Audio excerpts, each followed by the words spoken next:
ఓం శాంతి. Murali date 26/7/2025.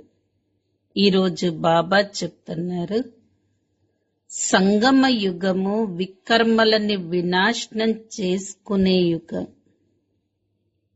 వికర్మలను వినాశనం చేసుకునే యుగంలో మనం ఎటువంటి వికర్మలు చెయ్యకూడదు. తప్పకుండా పవిత్రంగా అవ్వాలి.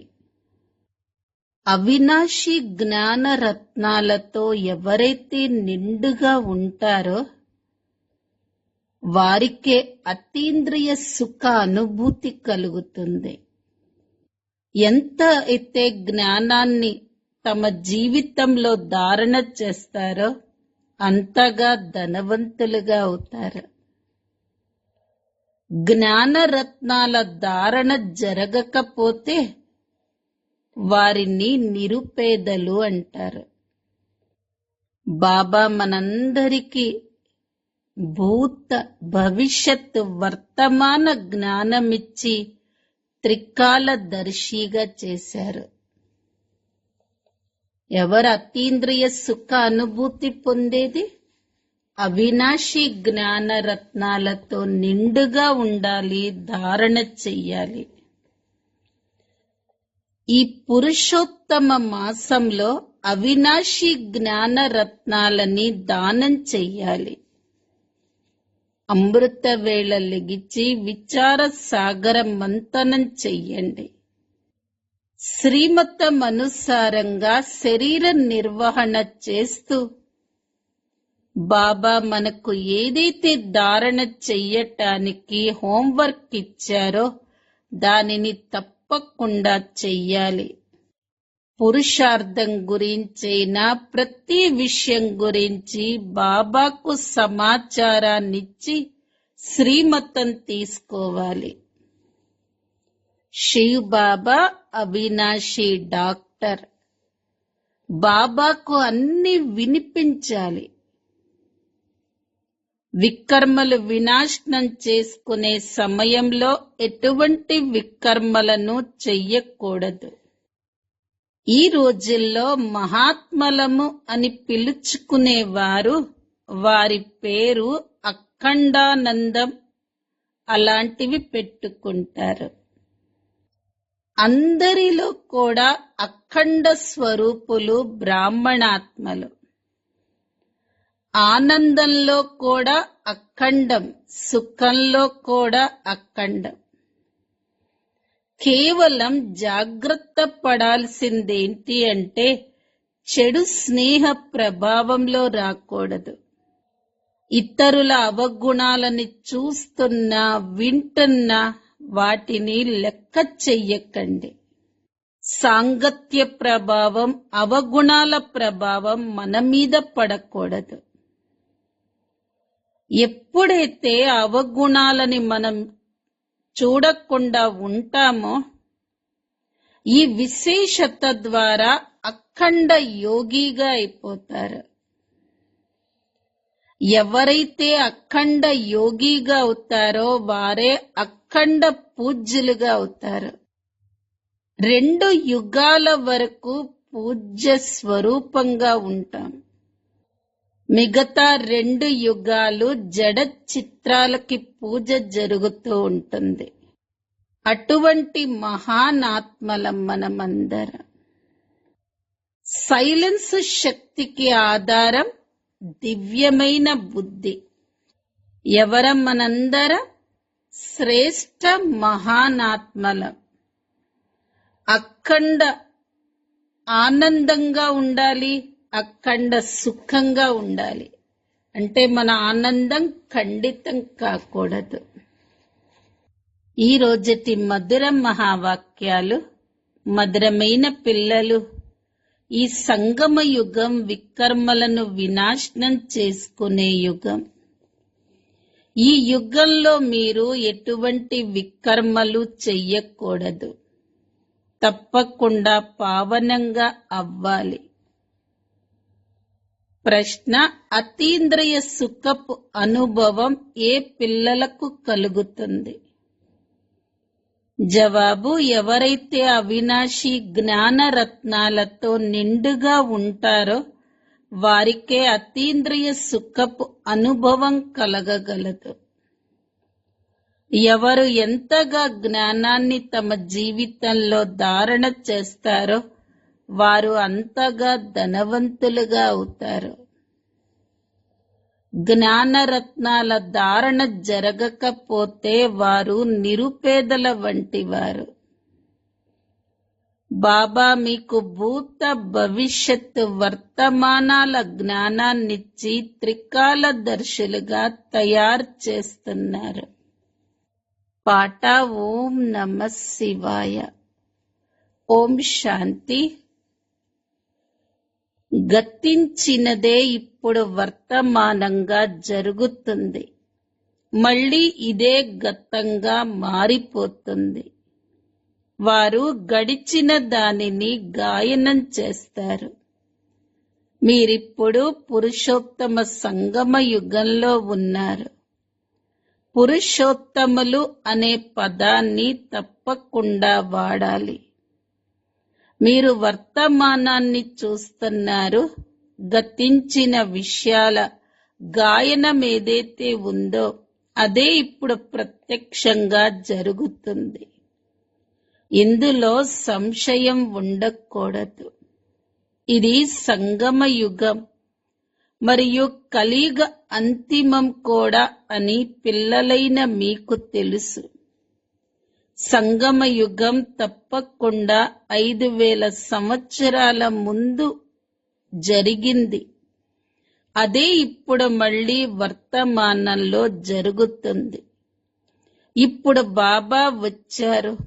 గతంలో జరిగిందే భవిష్యత్తులో కూడా జరుగుతుంది. ఇప్పుడు బాబా రాజయోగాన్ని నేర్పిస్తున్నారు. ఆ తర్వాత సత్యుగంలో రాజ్యాన్ని పొందుతారు. ఇప్పుడిది సంగమ యుగం. ఈ విషయాలు పిల్లలైన మీకు తప్ప ఇంకా ఎవరికీ తెలియదు. ఇప్పుడు మీరు ప్రత్యక్షంగా రాజయోగాన్ని నేర్చుకుంటున్నారు. ఇది చాలా సహజమైనది. చిన్న పిల్లలు మరియు పెద్దవారందరికీ ఒక ముఖ్యమైన విషయాన్ని తప్పకుండా అర్థం చేయించాలి. బాబాని స్మృతి చేసినట్లయితే మీ వికర్మలు వినాశనమవుతాయి. వికర్మలు వినాశనం చేసుకునే ఈ సమయంలో మళ్ళీ వికర్మలు చేసేవారు ఎవరైనా ఉంటారా?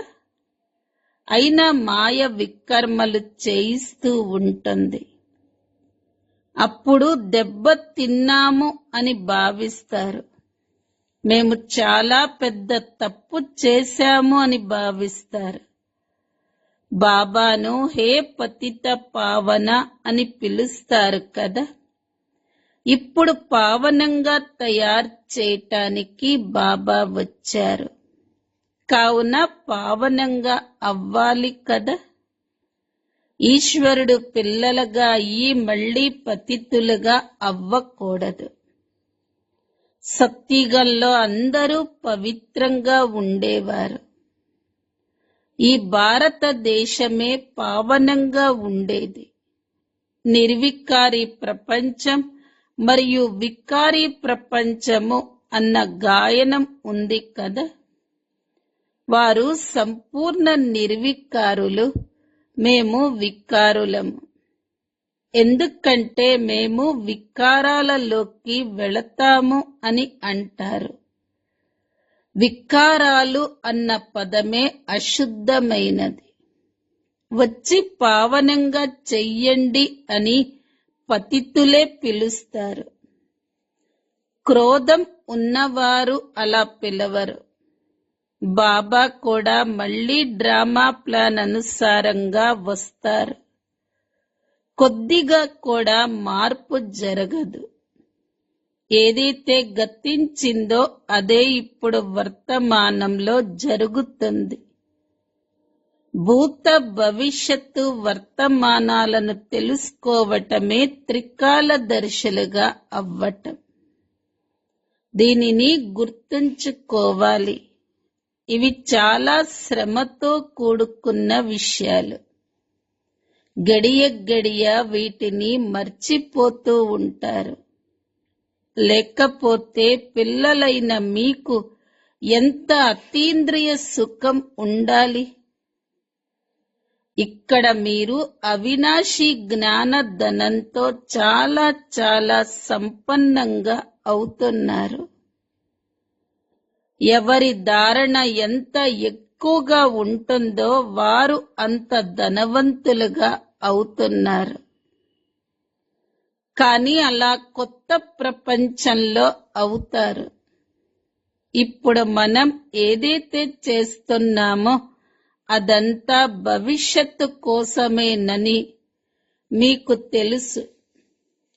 కొత్త ప్రపంచ స్థాపన మరియు పాత ప్రపంచ వినాశనం చేసేందుకే బాబా వచ్చారు. కల్పపూర్వం ఏ విధంగా జరిగిందో ఖచ్చితంగా అలాగే మళ్ళీ జరుగుతుంది. పిల్లలైన మీరు కూడా చూస్తారు. ప్రకృతి వైపరీత్యాలు కూడా జరుగుతాయి. భూకంపాలు రావటంతో అంతా అంతమైపోతుంది. భారతదేశంలో ఎన్నో భూకంపాలు జరుగుతాయి. ఇవన్నీ జరగవలసిందేనని మనమంటాము. కల్ప పూర్వం కూడా ఇవి జరిగాయి. కావున బంగారు ద్వారక కిందకు వెళ్ళిపోయింది అని అంటారు. 5000 సంవత్సరాల క్రితం కూడా మేము ఈ జ్ఞానాన్ని తీసుకున్నాము అని పిల్లలైన మీ బుద్ధిలో బాగా కూర్చోవాలి. ఇందులో కొద్దిగా కూడా తేడా లేదు.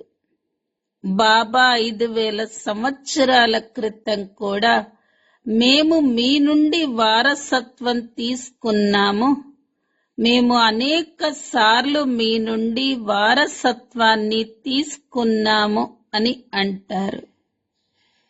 మీరు ఎన్నిసార్లు విశ్వానికి యజమానులుగా అవుతారో లెక్క పెట్టటానికి వీల్లేదు. మీరు మళ్ళీ నిరుపేదలుగా అయిపోతారు. ఈ సమయంలో భారతదేశం పూర్తి నిరుపేదగా ఉంది. మీరు డ్రామా ప్లాన్ అనుసారంగా అని వ్రాస్తారు. వారు డ్రామా అనే పదాన్ని వాడరు. వారి ప్లాను వేరుగా ఉంటుంది. 5000 సంవత్సరాల క్రితం వలె మళ్ళీ డ్రామా ప్లాన్ అనుసారంగా మేము మళ్ళీ స్థాపన చేస్తున్నామని మీరంటారు. కల్ప పూర్వం కూడా ఏ కర్తవ్యమైతే చేశామో దానినే ఇప్పుడు శ్రీమతం ద్వారా చేస్తున్నాము. శ్రీమతం ద్వారానే శక్తిని తీసుకుంటాము. శివశక్తి అన్న పేరు కూడా ఉంది కదా. కావున శివశక్తులైన మీరు దేవతలు. మందిరాలలో కూడా మీ పూజ జరుగుతుంది. ఇప్పుడు మీరే ఆ దేవీ దేవతలు. మళ్ళీ మీరు విశ్వరాజ్యాన్ని పొందుతారు. జగదాంబకు ఎంత పూజ జరుగుతుందో చూడండి. తనను అనేక నామాలతో పిలుస్తారు. వాస్తవానికి అందరూ ఒక్కరినే పిలుస్తారు కదా. అలాగే ఒక్క శివుడే అందరికీ తండ్రి. మీరు కూడా విశ్వాన్ని స్వర్గంగా తయారు చేస్తారు. కాబట్టి మీ పూజ కూడా జరుగుతుంది. దేవతలు అనేక మంది ఉన్నారు. లక్ష్మికి ఎంతో పూజ చేస్తారు. దీపావళి రోజున మహాలక్ష్మికి పూజ చేస్తారు. మహారాజు మరియు మహారాణి వీరిరువురిని కలిసి మహాలక్ష్మి అని అంటారు. అందులో ఇరువురు ఉంటారు. నేను కూడా మహాలక్ష్మిని పూజించేవాడిని. ధనం వృద్ధిని పొందితే మహాలక్ష్మి కృప చూపించింది అని భావిస్తారు. దానితో ప్రతి సంవత్సరం పూజించటం మొదలు పెడతారు. లక్ష్మి నుండి ధనాన్ని కోరుకుంటారు. మరి శక్తుల నుండి ఏం కోరుకుంటారు? సంగమయుగి దేవీలైన మీరు స్వర్గపు వరదానాన్నిచ్చేవారు. ఈ దేవీల ద్వారా స్వర్గపు కోరికలన్నీ పూర్తవుతాయని మనుష్యులకు తెలియదు. మీరు దేవీలు కదా. మీరు మనుష్యులకు జ్ఞాన దానాన్నిస్తారు. దాని ద్వారా వారి కోరికలన్నీ పూర్తి చేస్తారు. రోగాలు మొదలైనవి వచ్చినప్పుడు వాటిని నయం చెయ్యమని, రక్షించమని దేవీలని కోరుకుంటారు. అనేక రకాలైన దేవీలున్నారు. మీరు సంగమ యుగంలోని శివశక్తి దేవీలు. మీరే స్వర్గపు వరదానాన్నిస్తారు. బాబా కూడా ఇస్తారు. అలాగే పిల్లలు కూడా ఇస్తారు. మహాలక్ష్మిని చూపిస్తారు. నారాయణుడిని గుప్తంగా ఉంచుతారు. బాబా పిల్లలైన మీ ప్రభావాన్ని ఎంతగా పెంచుతారో చూడండి. దేవీలు 21 జన్మల కోసం సుఖ కామనలన్నింటినీ పూర్తి చేస్తారు. లక్ష్మి నుండి ధనం కోరుకుంటారు. ధనం కోసమే మనుషులు వ్యాపారాలు మొదలైనవి చేస్తూ ఉంటారు. బాబా వచ్చి మిమ్మల్ని మొత్తం విశ్వానికి యజమానులుగా చేస్తారు. అపారమైన ధనమిస్తారు. శ్రీ లక్ష్మీ నారాయణులు ఒకప్పుడు విశ్వానికి యజమానులు. వారిప్పుడు నిరుపేదలుగా ఉన్నారు. ఒకప్పుడు మీరు రాజ్యాన్ని ఎలా చేశారో, మళ్ళీ ఏ విధంగా మెల్లమెల్లగా కిందకు దిగుతూ వచ్చారో మీకు తెలుసు. పునర్జన్మలు తీసుకుంటూ కళలు తగ్గుతూ ఇప్పుడు ఎటువంటి పరిస్థితి ఏర్పడిందో చూడండి. ఇది కూడా కొత్త విషయమేమీ కాదు. ప్రతి 5000 సంవత్సరాల తర్వాత చక్రం తిరుగుతూ ఉంటుంది. ఇప్పుడు భారతదేశం ఎంత నిరుపేదగా ఉంది. ఇది రావణ రాజ్యం. ఎంతో ఉన్నతంగా నెంబర్ 1గా ఉండేది. ఇప్పుడు చివరి నెంబర్లోకి వచ్చేసింది. చివరి నెంబర్లోకి రాకపోతే మళ్ళీ నెంబర్ 1లోకి ఎలా వెళ్ళగలుగుతారు? దీని లెక్క ఉంది కదా. ఓపికతో విచార సాగర మంతనం చేసినట్లయితే అన్ని విషయాలు తమంతట తామే మీ బుద్ధిలోకి వచ్చేస్తాయి. ఇవి ఎంత మధురాతి మధురమైన విషయాలు. ఇప్పుడు మీరు మొత్తం సృష్టి చక్రం గురించి తెలుసుకున్నారు. చదువు కేవలం స్కూల్లో మాత్రమే చదువుకోవటం జరుగుతుంది. ఇంట్లో చదువుకునేందుకు హోంవర్క్ కూడా ఇస్తారు. అలాగే బాబా కూడా ఇంట్లో చదువుకునేందుకు చదువునిస్తారు. ఉదయం వ్యాపార వ్యవహారాలు మొదలైనవి కూడా చేసుకోండి. శరీర నిర్వహణ అయితే చేసుకోవలసిందే కదా. అమృత వేళ అయితే అందరికీ ఖాళీ ఉంటుంది. ఉదయం 2-3 గంటల సమయం చాలా మంచిది. ఆ సమయంలో లెగిచి బాబాను చాలా ప్రేమగా స్మృతి చెయ్యండి. ఈ వికారాలే మీకు ఆది మధ్య అంతం దుఃఖాన్నిచ్చినియి. రావణుడిని తగలబెడతారు, కానీ దాని అర్థాన్ని ఏమాత్రం తెలుసుకోరు. కేవలం పరంపరగా రావణుడిని తగలబెట్టే ఆచారం కొనసాగుతూ వస్తుంది. డ్రామానుసారంగా ఇది కూడా రచింపబడి ఉంది. రావణుడిని చంపుతూ వచ్చారు, కానీ అతడు ఏ మాత్రం మరణించలేదు. ఈ రావణుడిని తగలబెట్టటం ఎప్పుడు జరిగిపోతుందో పిల్లలైన మీకు తెలుసు. ఇప్పుడు మీరు సత్యమైన సత్యనారాయణ కథను వింటారు. బాబా ద్వారా మీకు వారసత్వం లభిస్తుందని మీకు తెలుసు. బాబాను తెలుసుకోని కారణంగానే అందరూ అనాథలుగా ఉన్నారు. భారతదేశాన్ని స్వర్గంగా తయారు చేసే తండ్రి గురించి కూడా ఎవ్వరికీ తెలియదు. ఇది కూడా డ్రామాలో రచింపబడి ఉంది. మెట్లు దిగుతూ తమో ప్రధానంగా అయ్యారు. కావుననే బాబా మళ్ళీ వచ్చారు. అయినా మనుషులు తమను తాము తమో ప్రధానులుగా భావించరు. ఈ సమయంలో మొత్తం వృక్షమంతా శిథిలావస్థకు చేరుకుందని బాబా అంటారు.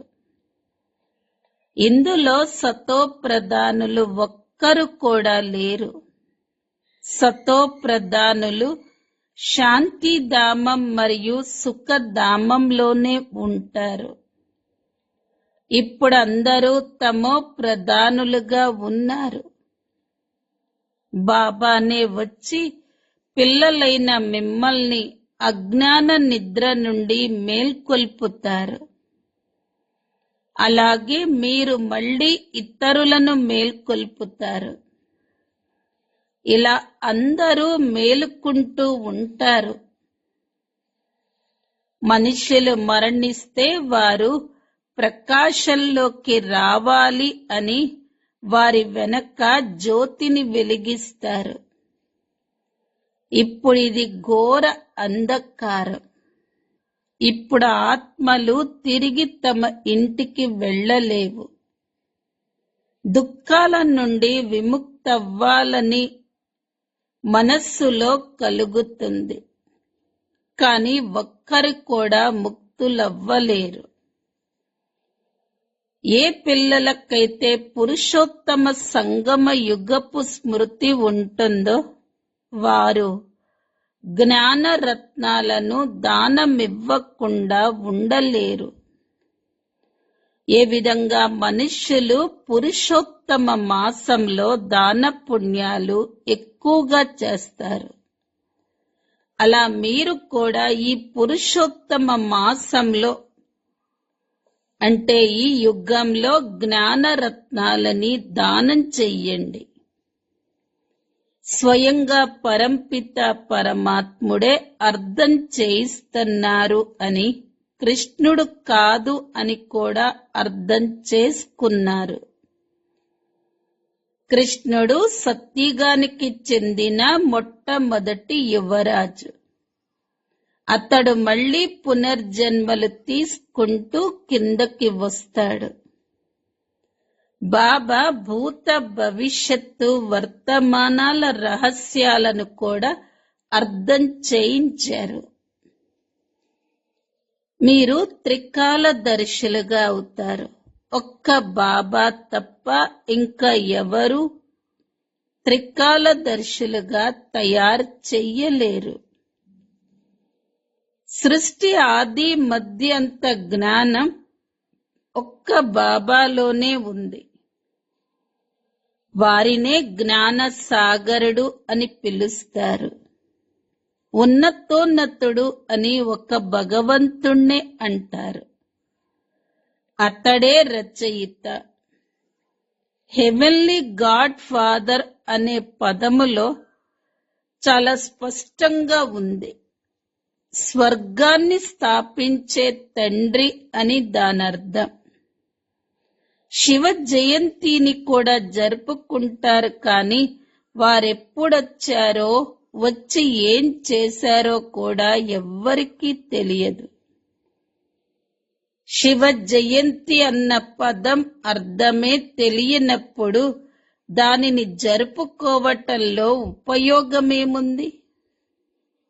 ఇది కూడా డ్రామాలో ఉంది. ఈ సమయంలోనే పిల్లలైన మీరు డ్రామా ఆది మధ్య అంతాలను తెలుసుకుంటారు. వీటిని ఇంకెప్పుడూ తెలుసుకోలేరు. మళ్ళీ ఎప్పుడైతే బాబా వస్తారో అప్పుడే తెలుసుకుంటారు. 84 జన్మల చక్రం ఎలా తిరుగుతుందో ఇప్పుడు మీకు స్మృతిలోకి వచ్చింది. భక్తి మార్గంలో ఏముంది? దానివల్ల మీకేమీ లభించదు. ఎంతో మంది భక్తులు గుంపులో ఎదురు దెబ్బలు తినేందుకు వెళుతూ ఉంటారు. బాబా మిమ్మల్ని వాటన్నిటి నుండి విడిపించారు. మనం శ్రీమతం ద్వారా మళ్ళీ భారతదేశాన్ని శ్రేష్టంగా తయారు చేస్తున్నాము అని మీకు తెలుసు. శ్రీమతం ద్వారానే శ్రేష్టంగా అవుతారు. శ్రీమతం సంగమ యుగంలోనే లభిస్తుంది. అసలు మనం ఎవరిమో, ఇలా ఎలా తయారయ్యామో ఇప్పుడు మీకు యథార్థ రీతిగా తెలుసు. ఇప్పుడు మళ్ళీ పురుషార్థం చేస్తున్నారు. పురుషార్థం చేస్తూ చేస్తూ పిల్లలెప్పుడైనా ఫెయిల్ అయినట్లయితే బాబాకు సమాచారం ఇవ్వండి. మళ్ళీ లెగిచ్చి నుంచునేందుకు బాబా సలహానిస్తారు. ఓడిపోయి ఎప్పుడూ కూర్చోకండి, మళ్ళీ లేచి నుంచోండి. మందు వేసుకోండి.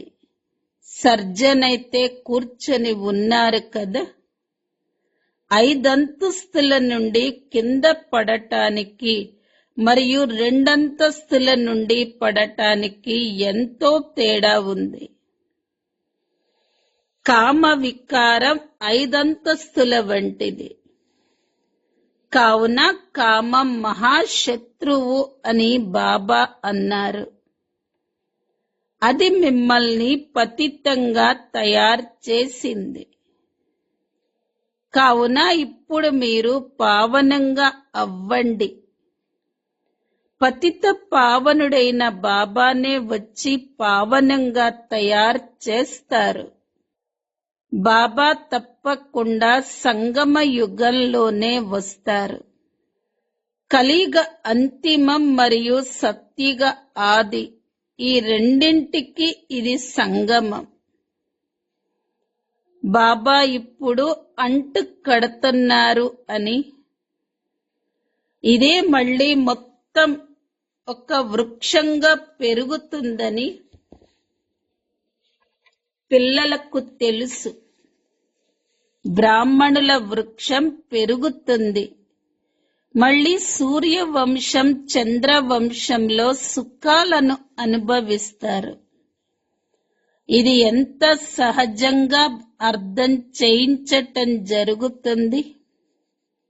అచ్చా, మురళి దొరకకపోతే బాబాని స్మృతి చెయ్యండి.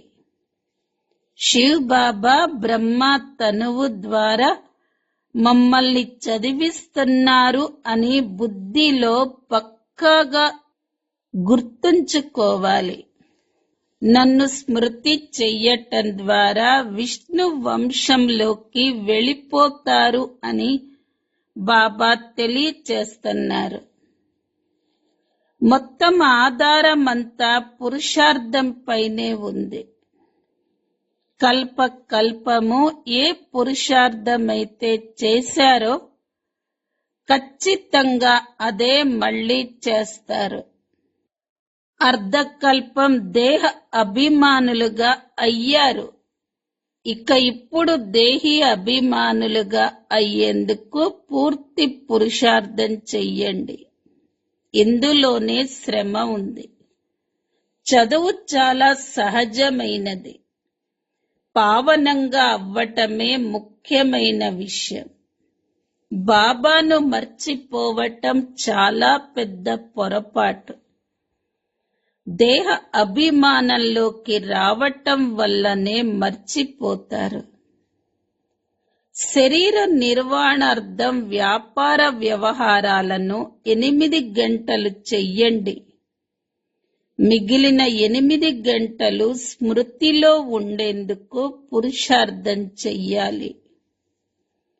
ఆ స్థితి అంత త్వరగా రాదు. అంతిమంలో ఎప్పుడైతే ఆ స్థితి ఏర్పడుతుందో అప్పుడు వినాశనం జరుగుతుంది. కర్మాతీత స్థితి ఏర్పడింది అంటే ఇక ఈ శరీరం ఉండదు. శరీరం నుండి విడిపోతారు. ఎందుకంటే ఆత్మ పవిత్రంగా అయిపోయింది. ఎప్పుడైతే నెంబర్ వారీగా కర్మాతీత స్థితిని చేరుకుంటారో అప్పుడు యుద్ధం ప్రారంభమవుతుంది. అప్పటి వరకు రిహర్సల్ జరుగుతూ ఉంటుంది. మధురాతి మధురమైన ఆత్మిక పిల్లలకు మాతా పిత బాప్ దాదాల ప్రియ స్మృతులు మరియు గుడ్ మార్నింగ్. ఆత్మిక పిల్లలకు ఆత్మిక తండ్రి నమస్తే. ఆత్మిక పిల్లలవి ఆత్మిక తల్లి తండ్రులకు ప్రియ స్మృతులు, గుడ్ మార్నింగ్ మరియు నమస్తే. ధారణ కొరకు ముఖ్య సారము. మొదటి పాయింట్, ఈ పురుషోత్తమ మాసంలో అవినాశి జ్ఞాన రత్నాలని దానం చెయ్యాలి. అమృత వేళ లెగిచి విచార సాగర మంతనం చెయ్యాలి. శ్రీమతంపై శరీరం నిర్వహణ చేస్తూ బాబా ఏ హోంవర్క్ అయితే ఇచ్చారో దానిని కూడా తప్పకుండా చెయ్యాలి. రెండో పాయింట్, పురుషార్థంలో ఎప్పుడైనా అవరోధం కలిగినట్లయితే బాబాకు సమాచారాన్ని ఇచ్చి శ్రీమతాన్ని తీసుకోవాలి. సర్జన్కు అన్ని విషయాలు వినిపించాలి. వికర్మలు వినాశనం చేసుకునే సమయంలో ఎటువంటి వికర్మలు చెయ్యకూడదు. వరదానం, అఖండ యోగపు విధి ద్వారా అఖండ పూజ్యులుగా అయ్యే శ్రేష్ఠ మహానాత్మా భవ. ఈ రోజుల్లో మహాత్మలుగా పిలువబడేవారు ఎవరైతే ఉన్నారో వారి పేరుని అఖండానందం మొదలైనవిగా పెట్టుకుంటారు. కాని అందరిలోనూ అఖండ స్వరూపులైతే మీరే. ఆనందంలో కూడా అఖండం, సుఖంలో కూడా అఖండం. కేవలం సాంగత్య ప్రభావంలోకి రాకండి. ఇతరుల అవగుణాలని చూస్తూ వింటూ ఉన్నా కూడా వాటిని డోంట్ కేర్ అంటే లెక్క చెయ్యకండి. ఇలా చేసినట్లయితే ఈ విశేషత ద్వారా అఖండ యోగిగా అయిపోతారు. అఖండ యోగిలుగా ఎవరైతే ఉంటారో వారే అఖండ పూజ్యులుగా అవుతారు. మరి మీరు ఎటువంటి మహానాత్మలంటే అర్ధకల్పం స్వయం పూజ్య స్వరూపంలో ఉంటారు మరియు అర్ధకల్పం మీ జడ చిత్రాలకు పూజ జరుగుతుంది. స్లోగన్: దివ్య బుద్ధే సైలెన్స్ శక్తికి ఆధారం. అవ్యక్త ప్రేరణ పాయింట్: సంకల్ప శక్తిని జమ చేసుకొని శ్రేష్ఠ సేవకు నిమిత్తులుగా అవ్వండి. ఎవరైతే తమ సూక్ష్మ శక్తులైన మనస్సు బుద్ధిని హ్యాండిల్ చెయ్యగలరో వారు ఇతరులను కూడా హ్యాండిల్ చెయ్యగలరు. కనుక స్వయంపై కంట్రోలింగ్ పవర్, రూలింగ్ పవర్ ఉన్నట్లయితే ఇదే యథార్థమైన హ్యాండ్లింగ్ పవర్గా అయిపోతుంది. అజ్ఞాని ఆత్మలనైనా సేవ ద్వారా హ్యాండిల్ చెయ్యండి. లేక బ్రాహ్మణ పరివారంలో స్నేహ సంపన్నమైన, సంతుష్టత సంపన్నమైన వ్యవహారాన్నైనా చెయ్యండి. రెండింటిలోనూ సఫలం పొందుతారు. ఓం శాంతి.